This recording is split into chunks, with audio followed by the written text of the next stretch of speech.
Good morning, everyone. Welcome to the Orange Cafe at UNFPA headquarters in New York. Welcome to Equity by Design. Building an equitable future through women-centric innovations. Yes, today is the launch of the Equity 2030 Alliance. Welcome, everybody. In addition to the room full of luminaries here in New York, a special welcome to our audience watching around the world. My name is Sri Srinivasan, and I've been a UNFPA fan and partner for decades now, going back to the ICPD conference in Cairo in 1994 when I was a young reporter with hair. I actually found my old press pass. I brought it to share with you and to shock you, and you look at this. Today, we have such a wonderful series of panels to explain the Alliance and why you will all want to be inaugural partners of it. And so we're going to do three separate panels. First, we're going to talk about the role of collaboration, policies, and legislation in advancing gender equitable solutions. Then we're going to be talking about equity by design. Where are the gaps? And then no more gender guesswork, equity by design in action. And all of this we're going to do in 90 minutes. So we're going to rely on our speakers to stick to time and on all of you to share your thoughts and comments afterwards. Please come up and talk to us. And if you're watching online, of course, you can tweet us and talk about us. Our hashtag is #Equity2030. First, I'm going to introduce you to our dynamic executive director, Dr. Natalia Kanem. In a career spanning over 3 decades, she has dedicated her life to improving the health and lives of women and children by championing their rights and choices. She leverages her combined expertise in science, public health, and philanthropy to advance the reproductive health and rights of women and girls and to uphold human dignity of all. As UN Undersecretary General and Executive Director of UNFPA, the United Nations Sexual and Reproductive Health Agency, Dr. Kanem oversees its life-saving policy development and humanitarian work in over 120 countries, with the aim of ensuring that every pregnancy is intended, every childbirth is safe, and every young person's potential is fulfilled. Please welcome Dr. Kanem. Thank you so much. Thank you. Excellencies, very distinguished guests, thank you for your presence. And to the members of the Equity 2030 Alliance, a warm welcome. I would really like to thank the co-sponsors of this event, who are big supporters of equitable, innovative, women-centered solutions. The Government of Finland, the Government of Vietnam, the governments of Ghana and Norway, who are the co-champions of this Equity 2030 Alliance. SDG 17 partnerships. Our aim is to build trust and to reignite global solidarity. And we'd like to do this through accelerated action on that 2030 agenda and its sustainable development goals. And when I think about peace and prosperity and sustainability and progress for all, emphasizing the for all reminds me that those sustainable development goals will only come to full fruition when we empower women and girls to create that world of equal opportunities for all the 8 billion souls on our planet today. Technological innovations, of course, are a huge part of current progress, and they're growing exponentially. Yet the benefits are hardly shared equally. Women drive progress, peace, and development, and that's clear. So why should it be that the world fails women when it comes to their safety and health and well-being? A young woman goes to the doctor. She leaves dejected and downcast. Why don't her doctors believe her symptoms? Why can't they diagnose what's wrong? Why is her car seat so uncomfortable? And why are so many young women getting injuries when playing certain sports? The truth is, the problem lies squarely with systems in a world in which women are forgotten, ignored, sidelined. And it's not that this young woman doesn't fit the world. It's the reverse. The world really is not designed for her. And in a world that's designed for men, the effects for women range from inconvenience to downright fatal. Women get injured in car collisions because the first female crash test dummy was literally introduced just about a year ago. This is a system gone wrong. When a midwife is infected with COVID because her mask is loose and it was never designed for her face, and that's a system in which we had to face during the pandemic. Only 14% of female health workers report that their personal protective equipment, that PPE really fits them well. These are the types of effects that are also felt by women who are waiting for a heart transplant. And there have been instances where it's too late when the surgeon discovers that the artificial heart that she needs to stay alive is much too large to fit her chest cavity. So we really cannot claim that a new product is safe or effective unless women and girls are part of that design process. And better healthcare continues to elude women because 3/4 of clinical trials fail to include women.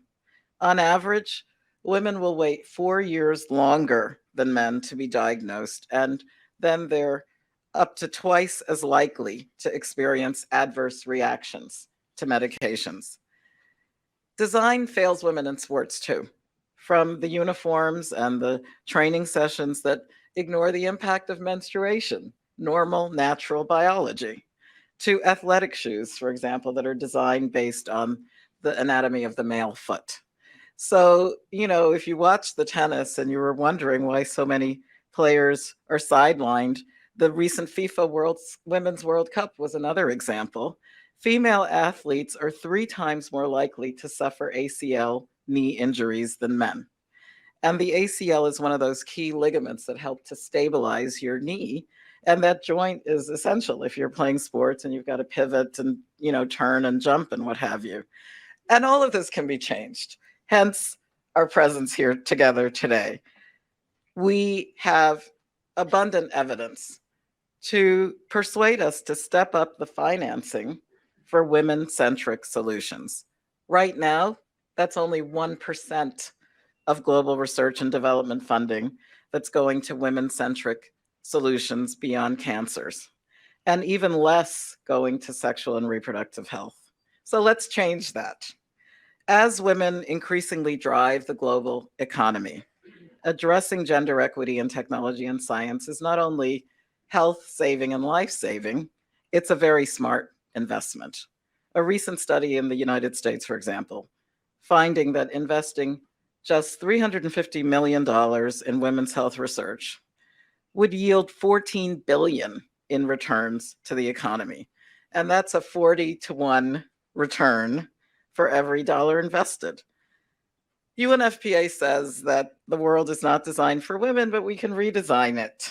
And taking this equity by design pledge through our actions, through policies and through investments, is one of the mechanisms that we really think is worth a shot. And this is why we established the Equity 2030 Alliance, to have a unified global effort to help deliver gender equity in science, in technology, and yes, in financing by the year 2030. So I'm thrilled that in only 2 months, more than 30 members have joined the Alliance, and we're bringing together leading expertise from across business, especially academia and government, to focus on developing and amplifying gender equitable solutions around the world. So please join and help us to build the Equity 2030 Alliance from the ground up as we're getting started. Together, I know that we can disrupt the status quo, that we can foster gender transformative science and technology, and we're off to the races. And thank you for being part of that. All the best. Thank you, Dr. Kenham. Folks, we hope you are following us at UNFPA Innovation, and we're live streaming right now on the UNFPA YouTube channel. So tell your friends, text them right now, and let them know that they can join this conversation and be part of it. Now we're going to our very high-level panel with government and senior UN officials to talk about the role of collaboration, policies, and legislation.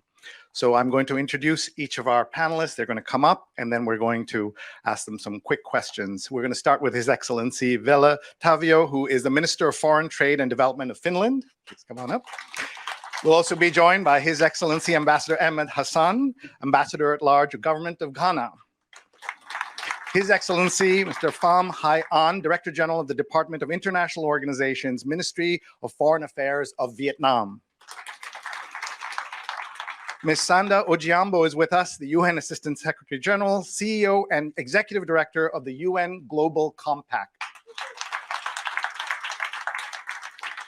And we're joined by Mr. Amandeep Singh Gill, the UN Secretary General's Envoy on Technology. So we're going to start with Your Excellency, Minister Tavio. Today, we are celebrating the partnership pillar of the Equalizer Accelerator Fund, the Equity 2030 Alliance. As the Government of Finland is the co-founding member of the Equalizer, we would like to invite you first and hear from you on your perspectives on how you see innovation and technology advancing opportunities for women and girls, including through enhanced access to their rights and choices. Thank you. Thank you, and Executive Director Dr. Kanem, Your Excellencies, dear participants. I would like to start by thanking UNFPA Executive Director and my colleagues from Vietnam and Ghana organizing this event together with Finland. It's a great pleasure for me to be here. Promoting empowerment of women and girls and their sexual and reproductive health and rights has been a long-term priority in Finland's foreign and development policy. Our new government program confirms our continued commitment to advance these rights. In this work, the UNFPA is a key partner to Finland. We highly appreciate UNFPA's efforts in addressing the global family planning needs, preventing maternal deaths and ending gender-based violence, both in development and humanitarian settings. Family planning is central to gender equality and women empowerment. It's also a key factor in achieving the Sustainable Development Goals and reducing poverty. Efforts to influence fertility rates are often ineffective if women are not able to make their own reproductive choices. Technology and innovation can remarkably advance the empowerment of women and girls. This is true almost any area of life: employment, education, health, participation in the society. For this to happen, women need to access the science, digital technology, and innovation. While innovation and technical chances are reshaping our lives, the outcomes are not equally shared. In low-income countries, only 1 in 5 women are online. That's why Finland supports efforts around the world in expanding women's and girls' accesses to digital technologies, learning, and skills. For making informed choices, women and girls need to knowledge on their rights and choices that are available. An important part on this work is our leadership role in the Generation Equality Action Coalition on Technology and Innovation for Gender Equality.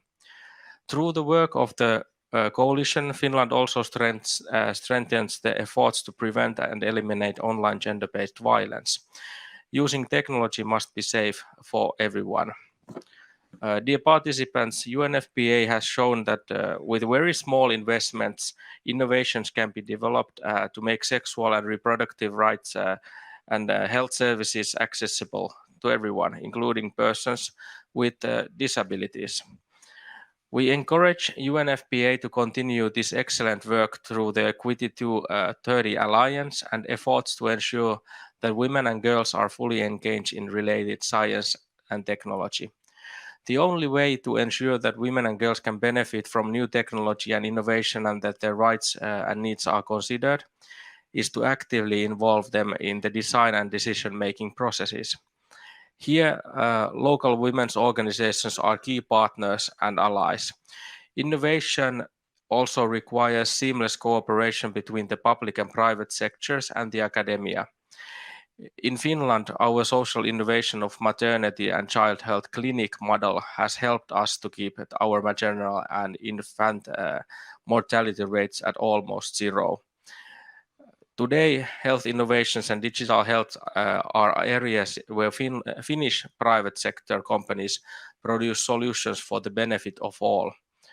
Actually, in my hometown of Turku, we have been one of the forerunners and for developing affordable contraception to millions of women, also in developing countries, to respond their unmet needs for birth control. So I call all participants to recognize the power of innovations and women's and girls' agency within them. Thank you. Thank you very much. Really appreciate your remarks. Now we're going to go to Your Excellency, the Ambassador Ahmed Hassan of Ghana, Ambassador at Large. Ghana became the first co-champion of the Equity 2030 Alliance, thank you, with the proactive measures by the Ministry of Gender, Children and Social Protection towards gender equality and furthering female empowerment and Ghana's strong status as a tech leader in Africa. What role would you emphasize that governments can play in ensuring gender equity? Thank you. Let me thank the moderator again. And good morning, Your Excellencies, ladies and gentlemen. In answering this question, I'll use what we have done in Ghana as a best practice and encourage other governments to do the same. And I'm sure by 2030, we'll collectively achieve the goals and aspirations of Equity 2030. Historically, there's been a gender gap in STEM education in Ghana, as in many other countries. Women and girls have been underrepresented in STEM-related fields and courses. That's why we are gathered here to have a conversation in the first place. Secondly, in Ghana, we currently have the Science, Technology, Engineering, and Mathematics as a STEM program running throughout the country. This was initiated in September 2021 by the government, who pulled several programs to promote STEM education in the country. Some were running before then, but they were brought under one umbrella, STEM, and mainstreamed in all ministries, agencies, and departments of which our ministries to coordinate and ensure implementation. These are some of the key initiatives and approaches brought together as concerted effort to leverage technology, science, mathematics, to drive a large-scale innovation that propel economic growth and prosperity in Ghana. For instance, under the Ministry of Communication, we have the Girls in ICT program. It was established to support the education of women and girls in ICT in line with the United Nations Sustainable Development Goal 5, which is aimed at achieving gender equality and empowering all women and girls through ICTs. To arouse the interest of young girls to take up studies in sciences, technology, engineering, and mathematics. Also used to expose young girls to opportunities existing in the ICT sector through mentorship and workshops and open day programs to encourage them to consider professions in the ICT together, which is to encourage them to consider other options too. I could also talk about the Ministry of Education, where we have the free senior high school policy. The government of Ghana, under this program, has various stems also. We have also the private sector, the partnership with private sector and NGOs, collaborations with private sector companies and non-governmental organizations to promote STEM support through the system.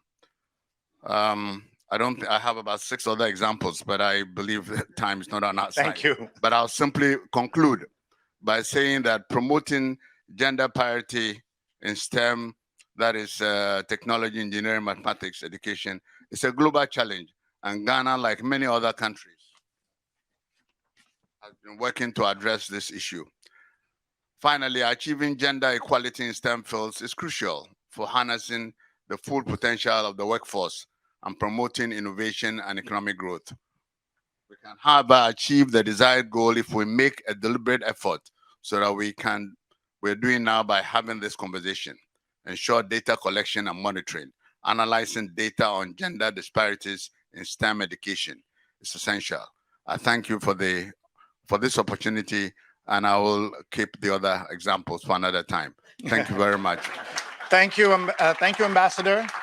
Ghana is a technology leader, but now also a leader in panels and how government officials should communicate. Thank you for that. So everyone, please pay attention. Everyone who's following our panel here. Now we're going to go to Vietnam and talk to Director General Phai Hai An. Vietnam has a strong track record of supporting the UNFPA's mandate, as well as fostering innovation and cooperation with the private sector, universities, research centers. How does the government see these attributes being harnessed to support Equity 2030? Go ahead, should be on. Thank you.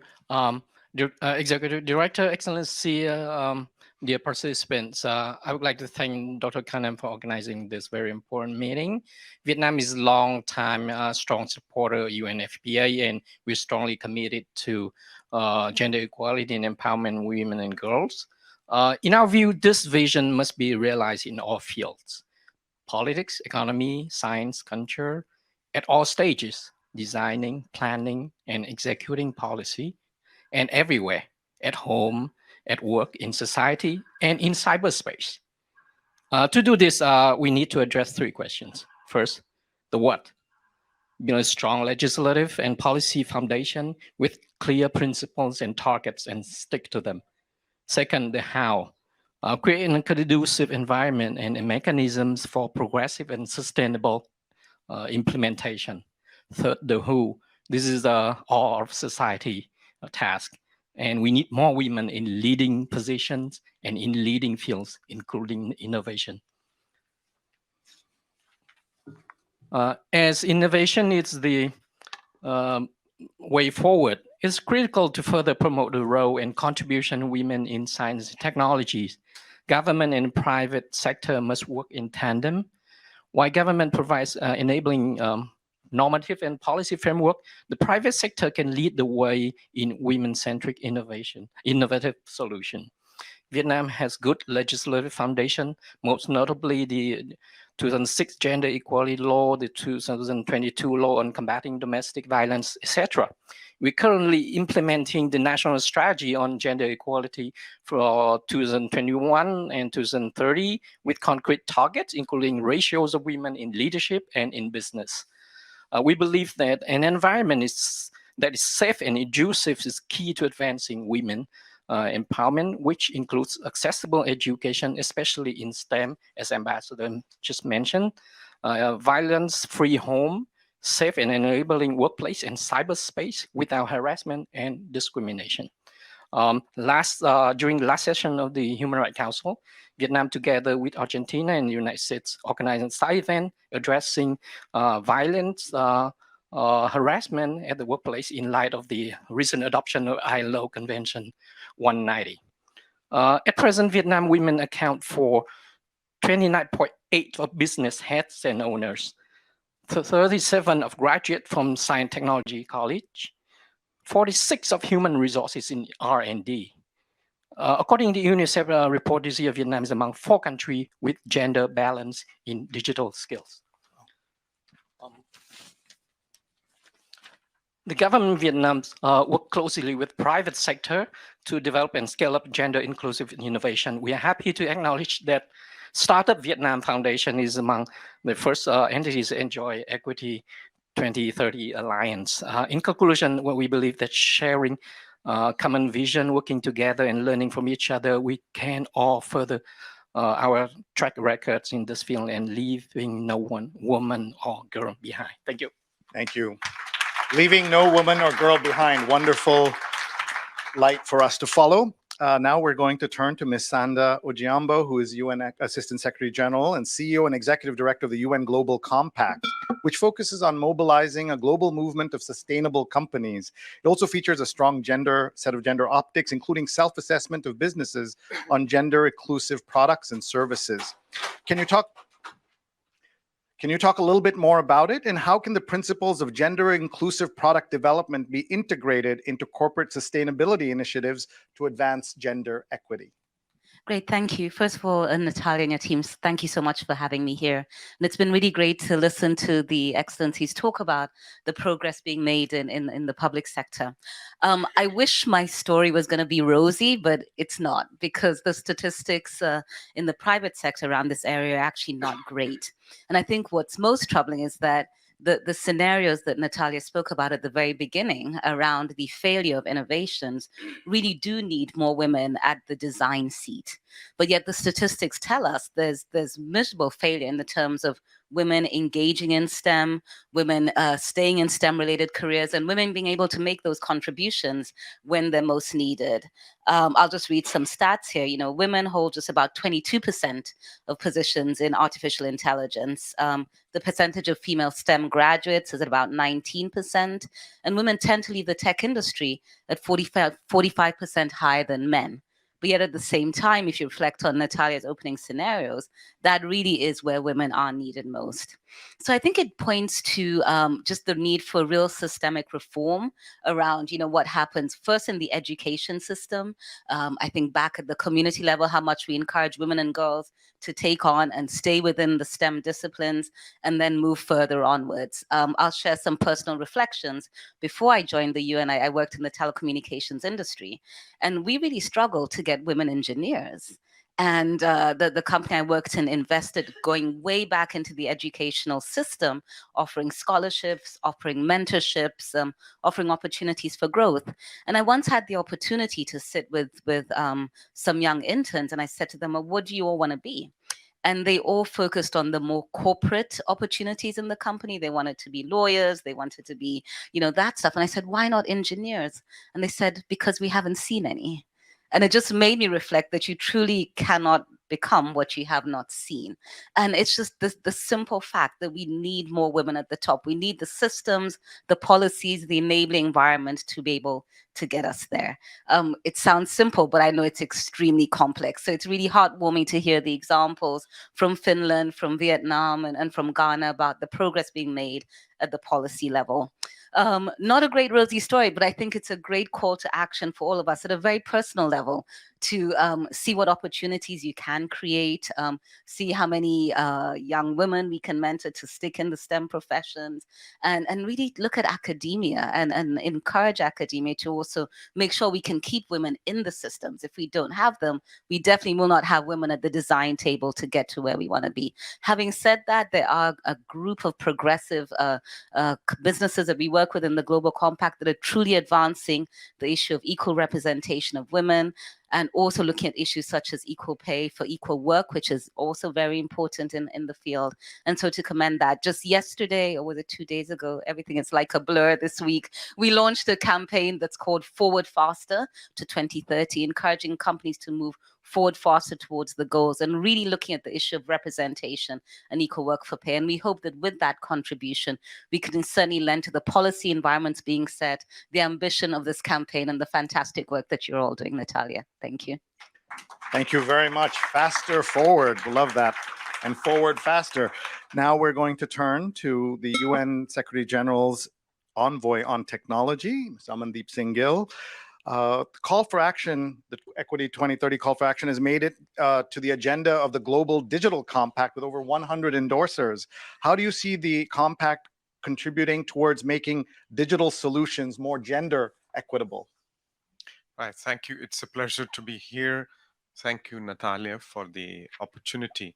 The Global Digital Compact to be adopted next year at the Summit of the Future is a once-in-a-generation opportunity to get agreement at the highest level on a range of interventions, objectives, commitments, principles that are needed to get to an open, free, secure, and inclusive digital future. And inclusive means with women and girls in all their diversity. In the way that the GDC is being put together, if you look at the Secretary General's policy brief on the issue, gender is a cross-cutting theme. just as human rights and sustainable development is a cross-cutting theme. So it's being addressed at the level of inclusion and participation. We've heard previous speakers talk about STEM and STEAM, where we need to squeeze out, push more diverse participation in the emerging technology space, but also the issue of harms online, because as we've seen with COVID, girl students who were trying to log in online, because of the harassment they face, they simply stopped dialing in. So that had an impact on their education. And this example can be multiplied over many situations. So if we don't address the problem of harms online, protection of human rights online, then girls are not going to be incentivized to participate proactively. And then continuing on to meaningful, affordable access in terms of context, languages, and also participation in the innovation ecosystem. There is the basic digital divide, the harms amplify that, but then there is a growing data, AI, and innovation divide. The sobering statistics that Sanda referred to, we can again add to those. Even in the Silicon Valley, the number of women entrepreneurs having access to funding investments is abysmally low. So how can we have examples of those leaders if at the starting point they're going to be hobbled? So we need to change all that, and the Global Digital Compact is really an opportunity. The design process, as we get into this AI revolution deeply, that has to be made more inclusive. And I just want to close my remarks with of course, there are these pessimistic stories, but just one optimistic story. There is a civil society organization called Digital Green, and working across India, Kenya, Ethiopia. So it's put together a large language models enabled solution to get to the last mile in terms of agriculture extension, climate change, smart agriculture practices. So if traditionally you would spend $35 per extension of some of these interventions, they have brought it down to 35 cents. So 100 times drop in terms of the cost. More importantly, 2 to 3 times women farmers are accessing that compared with men. So technology, if we get it right, has the potential to close the last mile gap, be more inclusive, but we have to be more thoughtful about it. Thank you very much. We're now going to thank our wonderful speakers, and we're going to switch the panel. We're going to go right into our next session. And while we're doing that, I'm going to ask Nick and Cheryl, who I think have the biggest Twitter audience, to retweet some of the comments that have been coming through, so everyone can join us from around the world as we get started. We're just setting up the chairs. You're going to now get a chance to think about the issue of the gaps in equity by design. And we'll be asking our guests to come up as soon as we get the chair set. And those of you who are watching online, thank you so much for being with us. And thank you for encouraging your friends to watch us as well. We're live on the UNFPA YouTube channel. Please follow at UNFPA, as well as following UNFPA Innovation. And our hashtag is Equity 2030. And with that, I'm going to introduce our panelists. They're going to be Ms. Karen Corellis-Reuter, who is the former creative executive at Nike and Reebok and a design critic at the Harvard Graduate School of Design.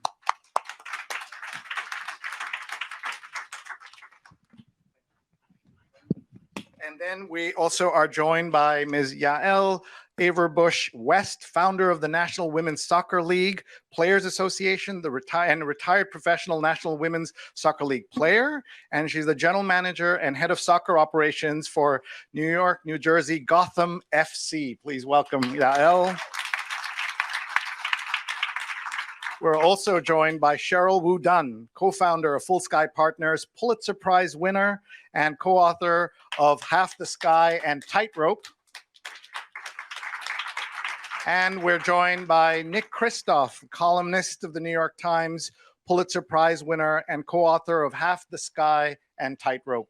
And yes, there is a connection between both of them, and you will hear from them in just a moment. I just want to say to all of you, this is going to be a very dynamic conversation that they're going to run. But I want you all to know about the impact that Nick and Cheryl have had on the world of philanthropy and development. In 1997, Nick wrote a series about water shortages and water problems all over Asia and the developing world. And one man read that article and with his wife and then sent it to his father and said, "Dad, maybe we can do something about this." That man who saw that article was one Bill Gates Jr., who sent it to Bill Gates Sr. And from that came the Gates Foundation and everything else that we've seen the foundation do. So we're expecting similar impact today, Nick, from everything you're doing today. And the pressure's on. Yeah, pressure's on. Welcome and thank you all. Great. Well, thank you so much. It's really interesting. I thought it was nice to hear about the different views from around the world, and I thought that was instructive. It's good to hear a lot of progress being made. But what did you think, Nick? Boy, I mean, I thought the panel underscored the degree of progress, but also, I mean, as Sandra in particular noted the challenges. And I mean, I must say, I do feel as if there should be fire alarms all around New York City this week, given the challenges to reaching the SDGs, including on gender. And what are some of in the that problems? context, thank God for UNFPA. Well, keep that attention focused. So what are some of the problems with the SDGs? The Millennium Goals were so successful. What's going on? They're different critiques, and maybe some have to do with the SDGs, but I think at the fundamental level, unfortunately, there has been a loss of excitement in the world today to some degree about some of these global development issues compared to the early 2000s. And I see that in the news world, that it is harder to get attention to these issues than it was a generation or half a generation ago. I think a lot of leaders, likewise, and in terms of international issues, Ukraine, I mean, the blunt truth is that Ukraine has sucked the oxygen out of international space.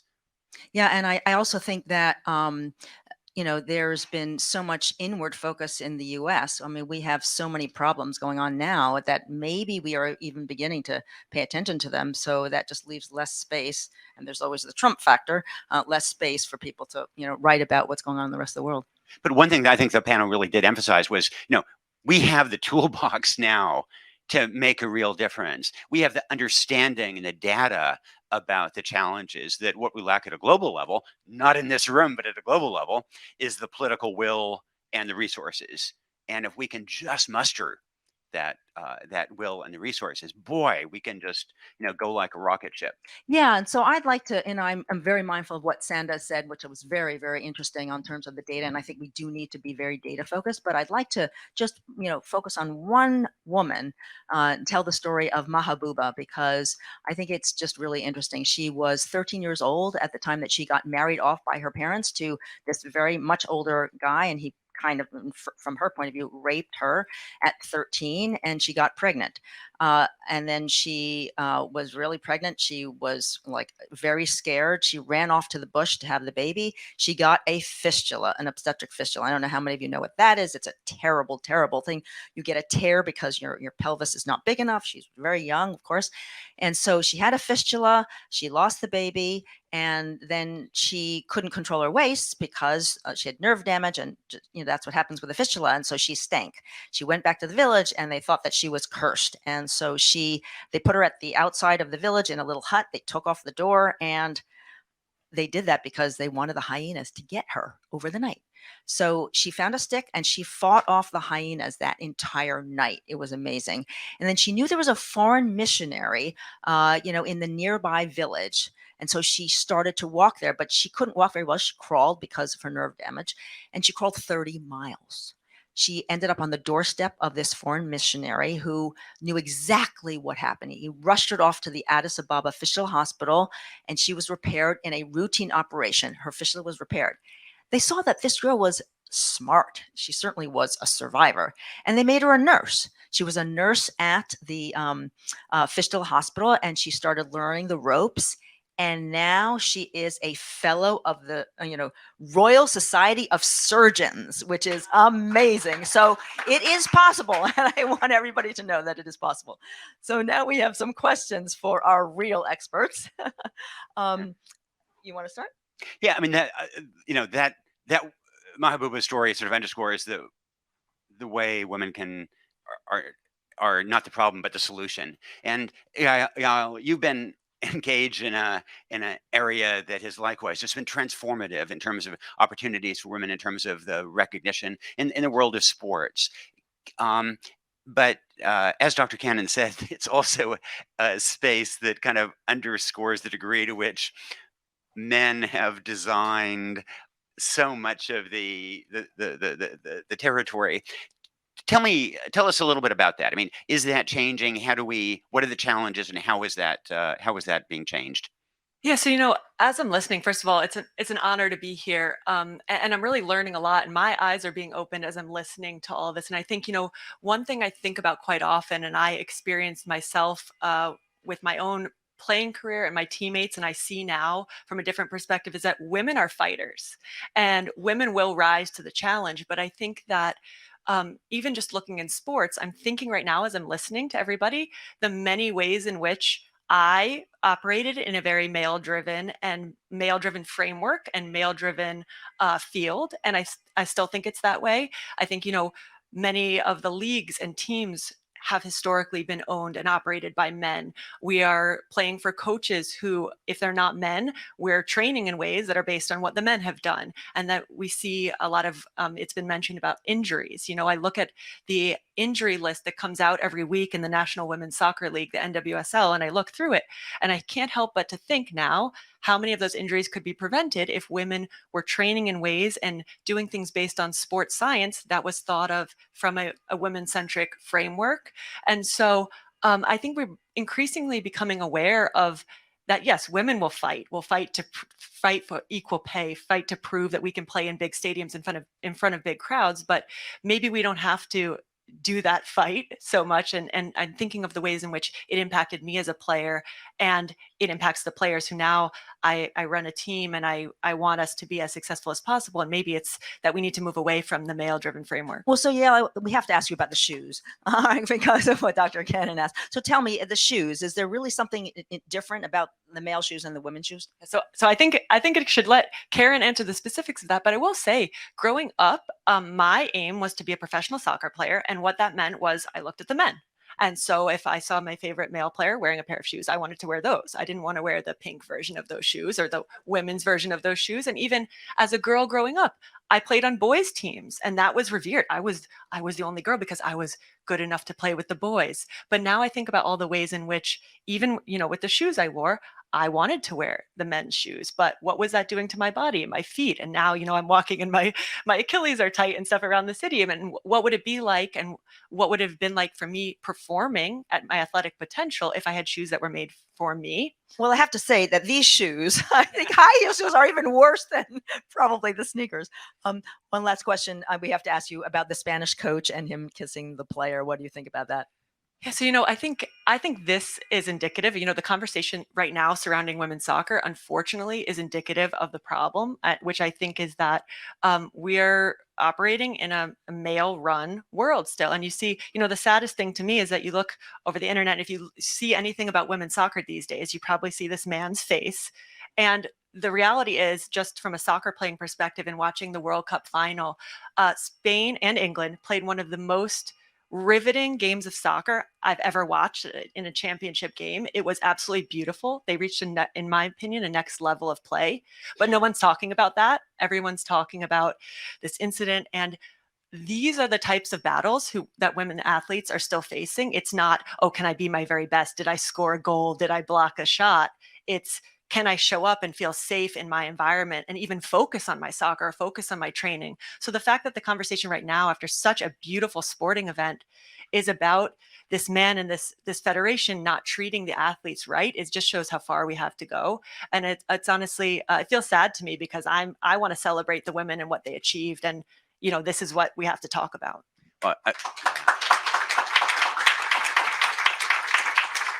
Yael, I mean, thank you and your colleagues for inspiring so many girls and boys around the country and the world, and inspiring them to demand greater fairness.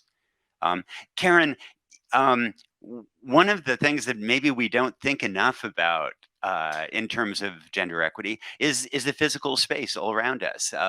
And this is something you are an expert in. Tell us about this blind spot that I was going to say we have, but maybe the we is really more about those of us with Y chromosomes. Tell us a little bit about, that blind spot and how we can improve on it. Thank you. And thank you so much. I'm also very inspired by everything I've heard so far. There's a saying, it's called shrink it and pink it. And it's a term we use in the product creation world for designing product for women. Basically, we say scale it down, color it pink, and a woman will buy it. And I like to say that philosophy, where women are an afterthought, can span a spectrum from insulting to deadly. So insulting is a cell phone that was designed for the male hand that I may need 2 hands, and if I buy a sparkly pink cover for it, it's good enough. Expensive, right? The pink tax. So oftentimes women are paying far more for the same product that have been shrunked and not punked, but pinked. And then there's dangerous, right? So dangerous is our female women in the military are suffering 5 times the number of pelvic fractures than their male counterparts because they are marching in boots that were designed for the male anatomy. And that's similar to the story you told around the boot. They're being measured on a male stride length, and they're using packs that were designed for a male anatomy. And so all of these, I think, that I've mentioned are pretty easily solvable for someone like me who spent their career in industrial design. If I go to deadly, and the example that you used, Dr. Kahneman, around the seat belts and the crash test dummies, although it has been very, very recent that some female crash test dummies have been implemented, they're really smaller versions of the male crash test dummy. And we have different anatomies, right? Women are not smaller men. And I think in the US, you have to, thank you. And I think we have a lot of work to do right here in the US, where female crash test dummies, where the innovation exists, right? It's there, are not mandated. So although we're testing female crash test dummies within cars, we're not testing them behind the wheel. So, Taryn, I'm very familiar with the clinical trials and the lack of not only women, but also minorities, being tested through these clinical trials. Why is it taking so long for the industries, various industries, especially the military, to change? Because when they started admitting women, they would have seen some of these, increased in injuries. I think it goes back to, this is personal, but I think it goes back to having women in positions of leadership and power. So not just being at the table, but being in positions where decisions are being made. So we're graduating, our architects, our industrial designers, our mechanical engineers are graduating at the same level, male to female, but it's at about the 3 to 5 year where we're exiting. And so only 18% of practicing architects are female, same with industrial designers, mechanical engineers. And you need that perspective, right? You need to diversify the people at the table because there is a difference in approach and thinking, not just for products designed for women, but also for products designed for the entire population. So I think for me, it's how do we start to diversify leadership? How do we encourage women in STEM? And then how do we move them through the pipeline? You've both, in effect, sort of mentioned representation in leadership as one of the key solutions to this. And I think, here at UNFPA, I think when Dr. Nafis Sadiq became head of UNFPA, that was just transformative for this space to have a Pakistani woman provide this global leadership, an extraordinary woman. And yet, meanwhile, very close to us at the UNGA sessions, it's a parade of men who are offering their thoughts about how we build toward gender equity. And there's something wrong with that picture. How do we actually get more women to be architects, to be managing women's soccer teams? How do we actually achieve that representation?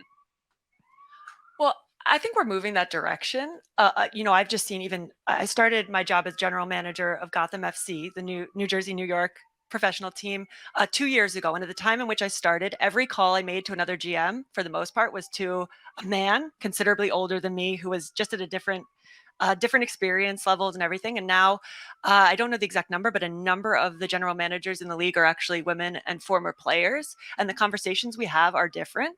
So I think we're moving that direction, but also we don't need to just have the opportunity. We need to have welcoming spaces. It was very uncomfortable for me when I started my job to make these calls. I didn't want to participate necessarily because it wasn't my people I was calling. Now I call my friends and my colleagues and my peers to have these conversations. And we talk about the psychology of our players because we've been there. How would someone react if we make this trade? Oh, maybe we should think to call the player and ask them these questions before we execute this transaction, because we've been there and we've lived it. And so there are different conversations being had. But I not only feel that I can hold this job, I now feel that I'm welcome and that it's a job that's meant for me and people who are like me. So I think there's a long way to go in creating the momentum in which people not only feel that it's possible, but that someone said it before, but that people in those roles look like them. Now it is feasible for a young girl to say, if I don't become a professional soccer player, even if I do, I could own a team, I could run the league, I could manage a team, I could be anything I want to be within the game. So how do we usher this along faster? How do we, push it forward faster? Karen? Well, I think we really have to understand where we stand, right? I think there is work to do, and it needs us to focus on it and call attention to it. And also we need to fill some gaps.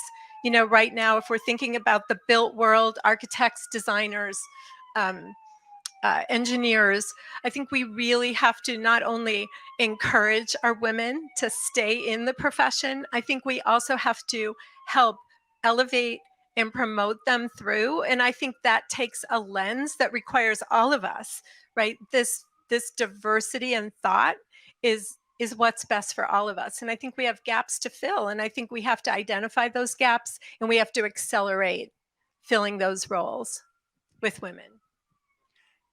I think our guests is to underscore the progress that has been made, the leadership that can be provided in these spaces and in so many others. And the challenge for us all is to, take the convening power that UNFPA provided and then go out and indeed spread that message that we have the toolbox. What we need is that political will and the resources to provide that kind of equitable future in a way that will help not only women, but men as well. It benefits absolutely everybody. And to focus really on implementation. I think implementation is key, and we just have to focus on execution. Thank you very much, everybody. Thank you all. Thank you. And thank you to the panelists. Well, thank you very much. Please, another round of applause for our speakers.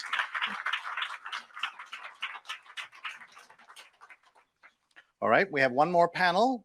And as we get ready here, we encourage you again to tell your colleagues and friends around the world to go to the UNFPA YouTube channel, hit subscribe so that they can watch us right now and they can watch this later as well. The hashtag we're using is Equity 2030. And of course, the Alliance. We want as many of you who would like to be having your organizations be our inaugural partners of the Alliance.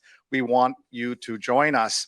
We are going to tell you that we're working towards another launch in Berlin at the World Health Summit in October. And so there's the New York launch and that's the Berlin launch at the World Health Summit in October. I know some of you will be there and will be participating with us. And there's going to be more exciting news as we're launching our website, and the Equity 2030 Alliance will be coming more information about who's joining us. Those of you in the room have the list of everyone who is already on the inaugural list. You want your organizations to be here. So please do what you can to contact us and let us know. And please follow UNFPA Innovation. All right. So today we are now going to go to our third panel, which is about which has a wonderful title, No More Gender Guesswork, Equity by Design in Action. And we have terrific folks who are doing this every day, their organizations and themselves. So I'm going to ask each of them to come up. We're going to start with Dr. Ru Cheng, Director of Women's Health Innovations, the Bill and Melinda Gates Foundation. Please welcome her. Mr. Byron Austin is Head of Corporate Responsibility and ESG Management at Organon. Ms. Helga Flores Trejo is VP and Head of International and Multilateral Affairs at Bayer Pharmaceuticals. Welcome. Mr. Shamaran Ebed is Executive Director at BRAC International. Ms. Frances Catano is Director, Equality, Content, and Communications at Salesforce. Welcome. Ms. Amy Burke is Vice President and Head of Global Policy and Strategy at HP.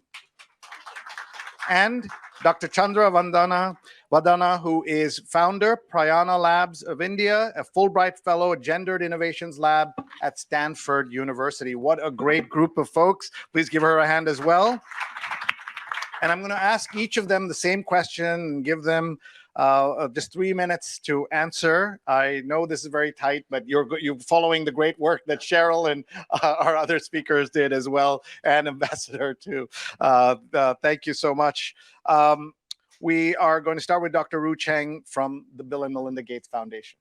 Good morning, good afternoon. Thank you so much for inviting me to be part of this panel. Thank you, Natalia and UNFPA, for organizing this great group. So equity by design, and what does that mean? So my team is really focused on women's health R&D, and in the R&D space, we've already heard a little bit about how there's a lack of innovation. When we look across the funding organizations in women's health R&D, we actually see that there are very few funders. And this is an area that's grossly underrepresented and so needed to develop solutions for women in the context of health. The foundation is actually the second largest funder of women's health R&D, second only to the National Institutes of Health in the US. And so to kind of change the narrative around that and to bring more interest to the area, we collaborated and co-led with the NIH an initiative called the Innovation Equity Forum.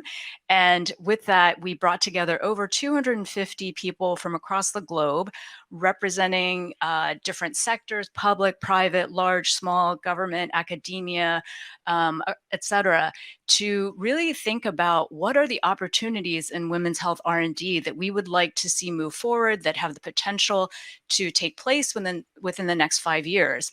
And we had an amazing outpouring of interest and support. We brought everyone together for 2 days in July at the NIH campus. Many people and organizations here were represented in that as well. And the idea was to create a women's health R&D opportunity map. So to actually put a pen to paper and to put aside all of our organizational differences, to reach across sectors, to break down silos, and to just articulate on paper what are concrete specific opportunities in women's health R&D, and to start defining some solution strategies. So it's a little bit of a plan to get a plan. And that way, when we're facing an area where there's lack of innovation, the problems are big, there's not enough funding, sometimes it can feel overwhelming and hard to know where to start. And so the idea is, by the creation of this opportunity map, we have a roadmap of sorts. And our hope and intention is that this roadmap will kind of light the way for women's health R&D opportunities going forward. And I would just like to say that, this is a big space. We can't do it alone. We touched on some issues around representation in clinical trials. We talked about solutions that are not designed for women and women's bodies. And so we really want to center the whole process and the opportunities around women. And we have already made tremendous progress bringing people together. People put aside their organizational priorities to really put the woman and girl at the center. And we really feel like this is key, because when you elevate a woman through health, you actually elevate her child, you elevate her partner, you elevate her entire community. And so the return on investment is huge, and we see that, and we want to bring others into the space as well. So let that be a call to action. We can't do it alone, and we absolutely need everybody else, from the organizations on the stage to around the room and around the world, to come together and focus on women's health R&D and how can we design better solutions for women and girls. Thank you very much. Real call to action. We can't do it alone. And if your foundation continues to lead the way, we'll know we'll be in great company. We're going to go to Byron Austin, who is the head of corporate responsibility at Organon. Thank you. Thank you for the invitation. Thank you, Dr. Kingdom, for having us. We started Organon with a vision of creating a better and healthier every day for every woman. At Organon, we are working to help women and girls achieve their promise through better health. We are a global healthcare company that is here for her health. Health is at the root of sustainable development for individuals, communities, and societies. And in addition, gender equity is an important indicator of economic growth. We know that healthy women are the bedrock of a thriving, stable, and resilient society, and women's health should be a priority everywhere in the world. We are working toward a better and healthier every day for every woman by bringing forward innovations needed to support women's health, expanding access to products and medicines, and advancing equity inside and outside the company. Few companies have dedicated resources to the innovation necessary to improve women's health. We are one of the few healthcare companies dedicated to advancing scientific innovations that support women's health. We're investing in certain high-need areas that have no established precedent and where we believe the current standard of care is unacceptable. We believe women thrive when there is a healthy ecosystem of research dedicated to scientific understanding of disease pathology alongside collaborative R&D efforts among companies, organizations, and governments. Our goal is to nurture this ecosystem and advance the field to improve women's lives. Partnerships with innovations across the healthcare ecosystem include companies, academic institutions, foundations, like the Bill and Melinda Gates Foundation, venture capital, healthcare providers, and they help us with the emerging science, guide it and nurture it to accelerate the development of much needed solutions for all women. We focus our efforts on areas of critical therapeutic gap, in areas where critical therapeutic gaps exist. Our research and development and business development activities encompass 4 key areas: contraception, fertility, maternal and peripartum conditions such as postpartum hemorrhage and preterm labor, and disorders that are unique to women such as bacterial vaginosis and endometriosis. We are also expanding our efforts to address diseases and health conditions that disproportionately affect women. And I'm pleased to report that since our spin off of Merck or MSD outside the United States since June 2021, we've completed 8 transactions that help us contribute meaningfully toward that mission. In line with our commitment to women, we know the importance of conducting clinical trials with diverse subjects, ensuring medicines are well understood and developed in target populations, as well as subpopulations that may respond to treatment in different ways.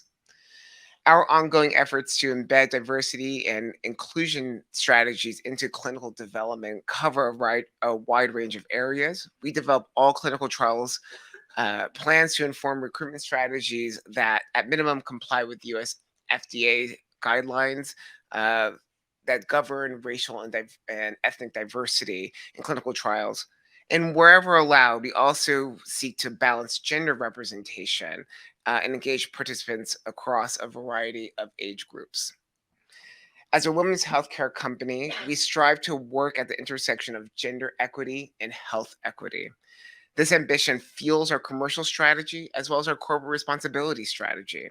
Yet we know we cannot achieve this ambition without the help of our partners such as UNFPA and the Bill and Melinda Gates Foundation, who continue to help us deliver for women all around the world, especially those in low and middle income countries who face barriers to accessing care, the high quality healthcare that they need and that they deserve. Together, we can achieve gender and health equity and sustainable development goals as long as we embed them into how we design the future. Thank you. The healthcare women deserve and need. Well, thank you so much. Very important. We're now going to go to Helga Flores Trejo, who is the VP and head of International and Multilateral Affairs at Bayer Pharmaceuticals. Thank you so much, and I really feel at home with in this table and with all the actors here present. I could not agree more with Byron. Right? There's no development without women's health. There's no healthy communities, no prosperity without women's health, and it's for me unbelievable that still so many challenges we face. Some of the design questions that Dr. Kanem talked about. I want to talk about innovation from two areas or two points of view, on the what and on the how. And Bayer is a life science company, so definitely our answer to these challenges comes through science. First example I want to talk about is family planning and contraceptives. About 218 million women in the low-income countries that would like to have access to contraceptives do not have them. So this is a major challenge that we are trying to tackle. We have committed that we will reach 100 million women by 2030. And for that, we are looking both at the what, looking to have them access to modern contraceptives, but also the how. And the how is working, for example, with UNFPA in looking for ways, and Bill and Melinda Gates Foundation, of course, looking for ways through technology to reach out to these women. For example, in India, we partner with UNFPA to achieve in the next 2 years reach 6 million women, and the new way of doing is through a digital campaign, through new ways of technology, etc. For us, this is an example that it might not sound as innovative, but to reach new people it is. So I want to highlight that. Second example is in Kenya with Suri Health, which is really a virtual hospital where, again, very accessible and affordable solutions and services on reproductive health, sexual education to more women. We are partnering with them so that their focus would include also family planning. So for me, this is a way in partnering with other new actors where we can have more impact. And then let me just mention two other examples, because Sanda Ojambo made something very clear, and it is, if it's not visible, it's difficult to follow.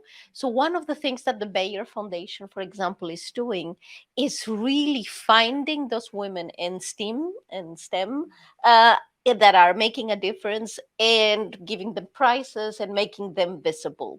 That's one of them. And the second thing that I want to highlight is, for example, through our acquisitions. Just recently, 2 years ago, we announced we acquired a biotech company that is Candy is developing a solution to menopause, non-hormonal solution to menopause.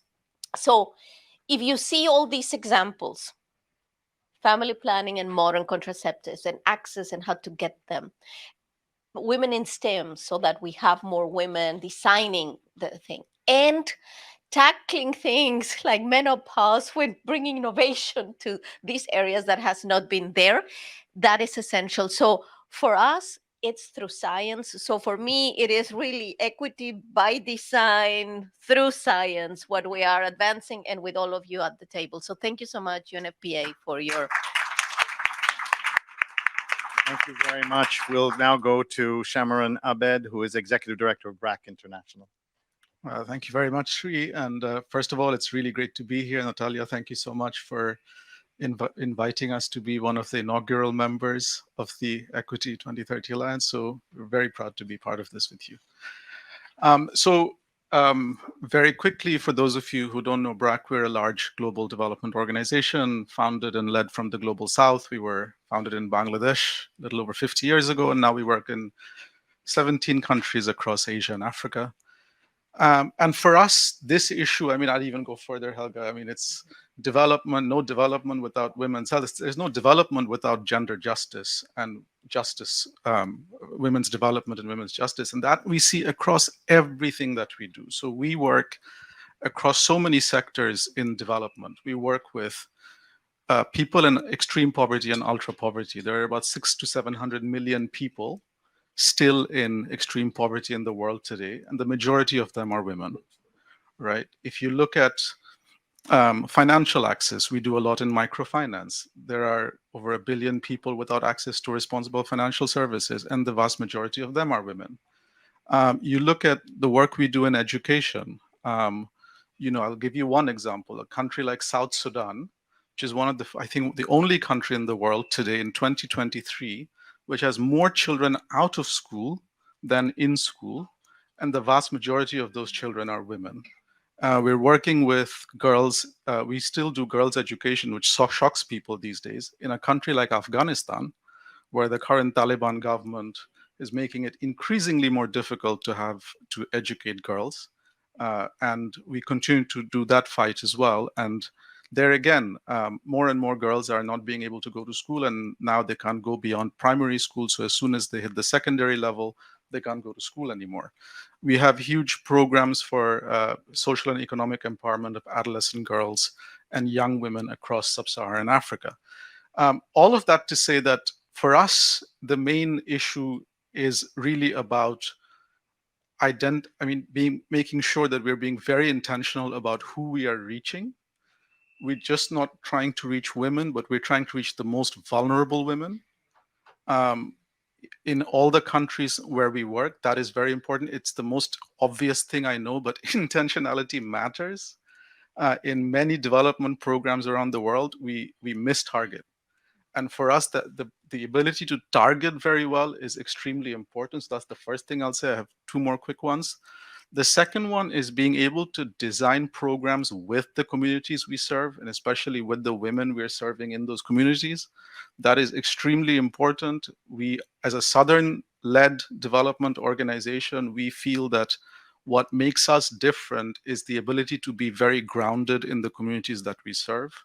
We are not headquartered in the US or Europe. We're headquartered in Bangladesh. We work across Asia and Africa. We try to be very close to the communities. We try to make sure that even our leadership are continuously in the field trying to work with communities and understanding what we do with the communities so that we can get better and better program design so that we can have bigger impact. And the third thing, quickly, I would say is, for us, it's very important to understand that we will have to learn by doing. So for us, it's okay to go in with programs that are not fully baked in, where we don't have all the answers, we haven't figured it all out, and the only way we will figure it out is by working with the women and the girls in the communities. And so for us, it's okay, almost desirable, not to go in thinking we've figured it all out, but going in with the humility to know that as we work with these communities, we will learn and we will fix. So fail fast, fix fast, and keep going. I'll stop there. Thank you, Sri. Thank you very much. Now going to Francis Catano, who is Director, Equality Content and Communications for Salesforce. Thank you very much. Thank you so much. Thank you to UNFPA for having us. I want to start with the fact that at Salesforce, we believe that inclusion generates product excellence. And the way that we make that actionable is through our Office of Ethical and Humane Use. They work to infuse equity into all of our products and services from the very beginning, from the ground up. And one of the ways that we've done that is we announced new fields for all of our Salesforce products that allow opt-in selection of gender identity and pronouns. We've also added mix or MX as a standard honorific to go along with others such as Miss or Mr. And what these opt-in enhancements do is that they give organizations a more inclusive way to collect and manage their data, but also to connect with their customers and allow their customers to connect in the way that is most authentic to them. We think about this also in our training through our Trailhead platform. There are courses on the platform that are focused on things like inclusive design, ethics by design. We have a specific course called Salesforce Fundamentals that allows job seekers essentially to get trained up in Salesforce skills to find a job in the ecosystem. And what's great about this is that this course is designed to reflect a range of populations and the needs and concerns specific. So that intentional design specific to women and other represented groups. So as a result, last year we saw that participation in the Salesforce Fundamentals course was 55% women participants and 44% who identified as underrepresented minorities. So Black, Latinx, Hispanic, Indigenous, and multiracial. And so thinking, beyond the intentional design of our products, we also think about the ways that we are broadening access to science and technology. We are really proud to be participating in the Indo-Pacific Economic Framework for Prosperity, where we've committed to train 500,000 women and girls in digital tools over the next decade in the region. One of the ways we're doing that is partnering right now, earlier this year, started partnering with an Indonesian tech company, Noken Tech, to begin training 100,000 young Indonesians in digital CRM or customer relationship management skills. And this is all through Trailhead Academy, which is part of our Trailhead platform. And allows people to connect directly with product experts who know exactly how to answer the questions that probably come in. And we're continuing to build out other initiatives through the IPEF that will help train women and girls in things like AI, data science, and entrepreneurship skills. And so we're really excited to be a part of this alliance, doing this work together with so many great partners. Thank you very much. You spoke about the importance of diversity. I just want everyone to notice this panel, this amazing diversity of all kinds. Beautiful is what Dr. Canham said, a beautiful panel. And thank you for your leadership, each one of you within your organizations. We're now going to Amy Burke, Vice President and Head of Global Policy and Strategy at HP. Thank you very much. And thank you for the opportunity to be here today. When I think about the word design, I'm thinking it's very intentional, right? And so thinking about organizational design and at HP, we recognize the need to have a lot of women in the STEM pipeline. And so we have set goals on our executive level to reach 50-50 by 2030 and for executive level. And then we have a specific goal around the STEM disciplines of 30% by 2030. So, if we want these outcomes, if we want women's input into the design process, we need to have women part of our company. So that's what we're doing from just a company perspective. Now I want to turn a little bit more to partnerships, because I think everyone has spoken to this on all of the panels, the importance of partnerships. I'll give one really cool example that we just launched this week. Everyone's talking about AI. We have partnered with the United AI Alliance and NVIDIA with a climate lab in Nairobi, Kenya. That is very cool. It's a women-led startup that is analyzing climate data to help farmers in Kenya. And as part of the work she's doing, she's also training and providing digital skills opportunities to women SMEs to build those skills in AI. So we're very proud of that, very excited to see where that goes.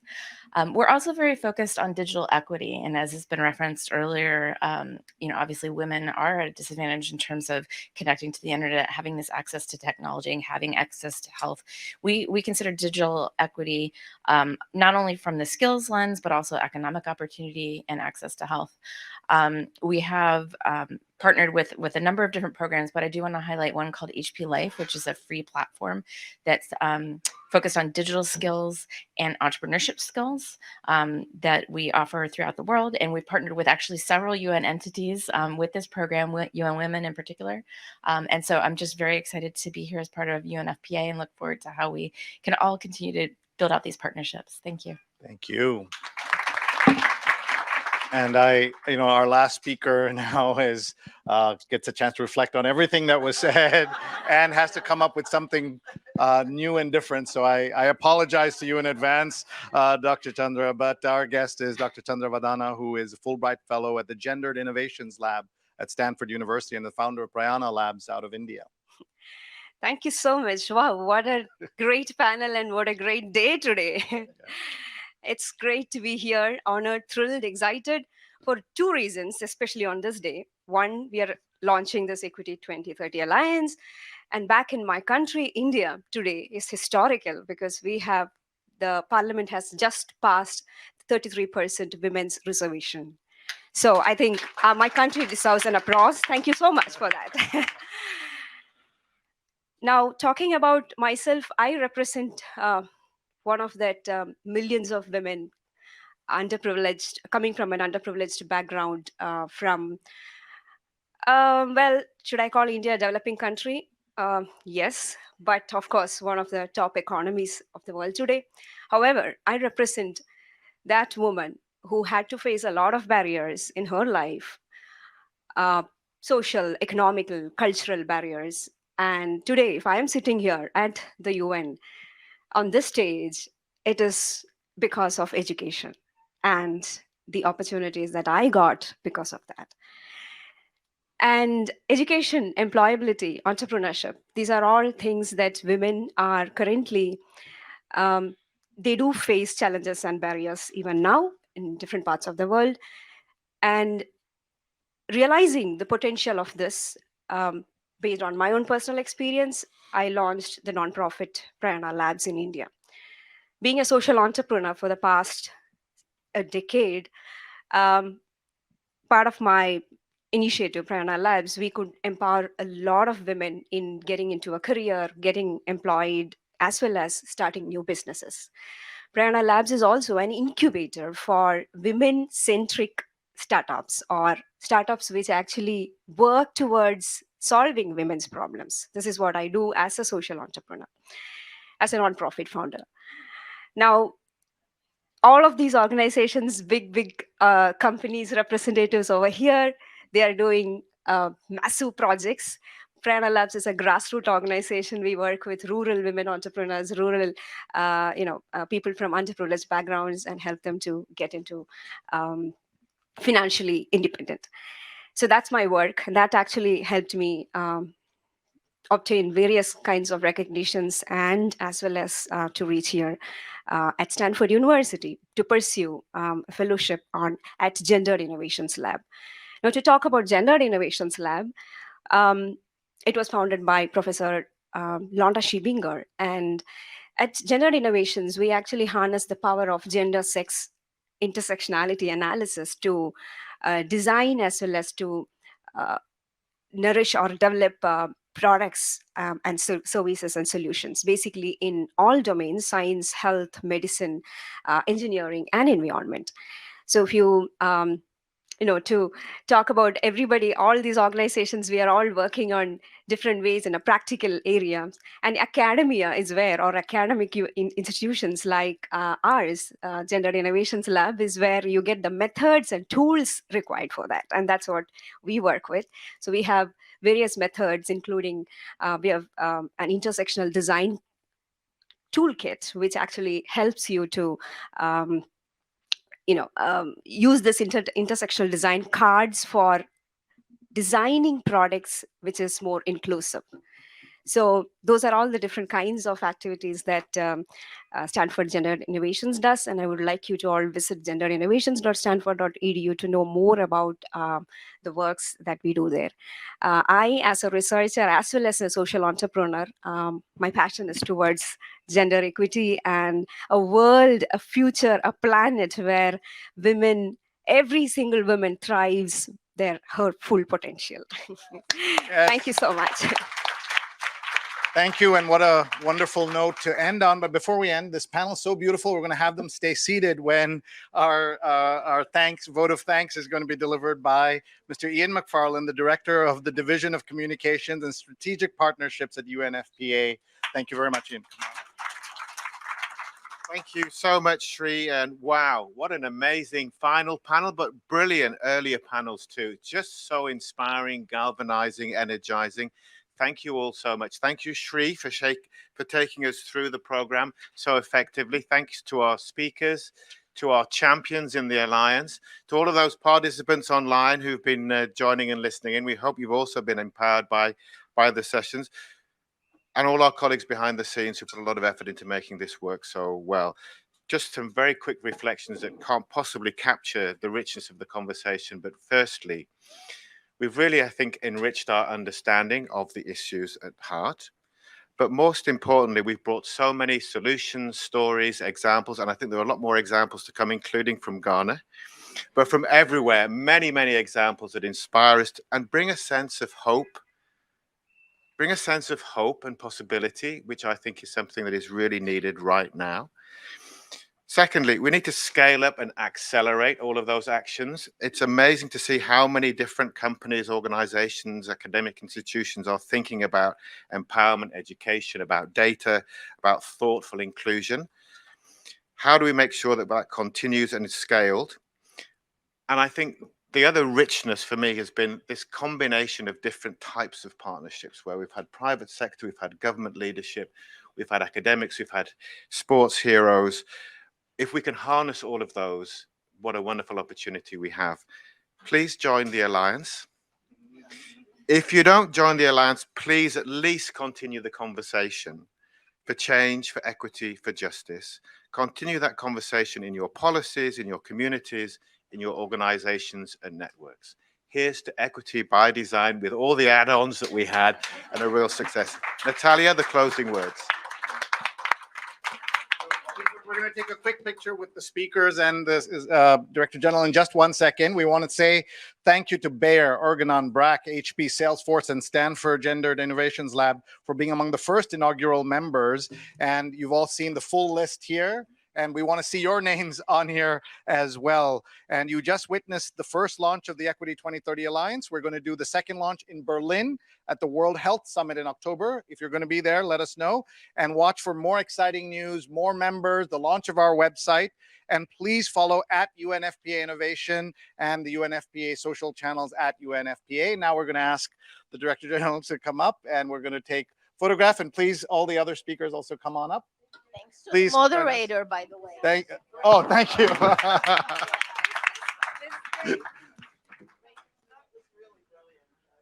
Thank you all for watching online too. Thank you.